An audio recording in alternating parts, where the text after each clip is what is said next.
사랑합니다. 성도 여러분, 5분 말씀 하루 묵상 최원호 목사입니다. 창세기 42장 6절과 8, 9절 말씀 읽어드리겠습니다. 때에 요셉이 나라의 총리로서 그 땅 모든 백성에게 곡식을 팔더니 요셉의 형들이 와서 그 앞에서 땅에 엎드려 절하매 요셉은 그의 형들을 알아보았으나 그들은 요셉을 알아보지 못하더라. 요셉이 그들에게 대해 꾼 꿈을 생각하고 그들에게 이르니라. 아멘. 자, 요셉은 하나님의 특별한 섭리 속에 애굽의 총리가 되었습니다. 그리하여 7년 풍년에 이은 7년 흉년이라고 하는 국가적인 대환란에 대처하고 있었습니다.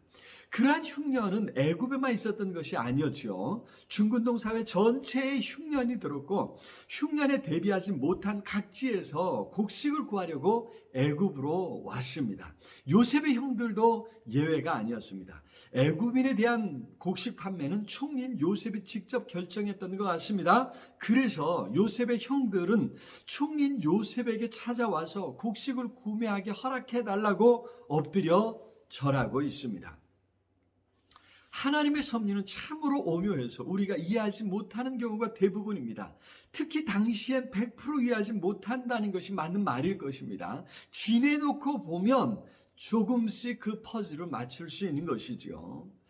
자, 종으로 팔리고 또 감옥에까지 갇히는 그런 극심한 환난 가운데서 요셉이 하나님이 무엇 때문에 어째서 그렇게 하시는지 이해할 수 있었을까요? 천만의 말씀이죠. 하지만 요셉은 이제야 비로소 예전에 어렸을 때 고향에서 꾸었던 꿈의 의미를 깨닫게 되었습니다. 하나님께서 꿈을 통해 보여주셨던 것들이 하나씩 성취되어 가는 것을 보고 있는 것이죠. 사실 하나님은 꿈을 통해 요셉에게 알려주셨고 꿈을 통해 요셉을 여기에 이르게 해주셨습니다. 지금 총리가 된 것도 바로의 꿈에서 시작되지 않았습니까? 바로 왕의 꿈대로 애굽 땅에 7년의 큰 풍년이 찾아왔습니다. 그리고 이어서 극심한 기근이 온 세상에 있었습니다. 하나님께서 바로에게 주셨고 요셉이 해석했던 꿈들이 성취되고 있는 것이죠. 그리고 이처럼 형들도 흉년에 곡식을 구하러 찾아와서 총리가 된 요셉 앞에 엎드려 절하고 있습니다. 요셉의 형들은 그 사람 총리가 요셉인지 꿈에도 알지 못했겠죠. 하나님께서 두 번이나 주셨던 그 꿈이 성취되고 있는 것입니다. 11 곡식단이 둘러서서 요셉에게 절하고 해와 달과 또 11 별이 둘러서서 요셉에게 절했던 그 어렸을 적 꿈이 성취되고 있는 것입니다.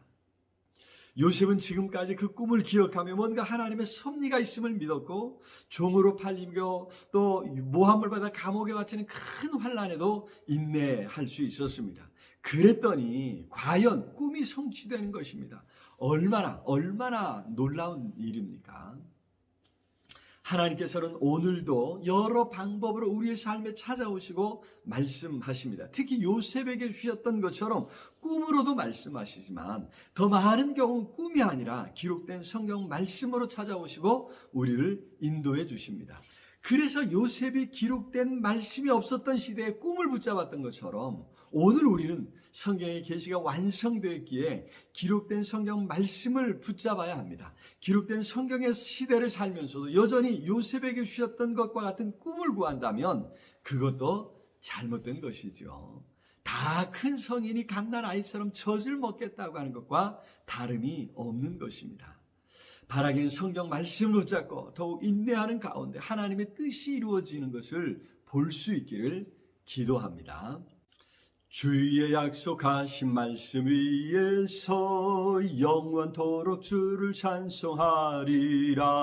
소리 높여 주께 영광 돌리며 약속 믿고 굳게 서리라.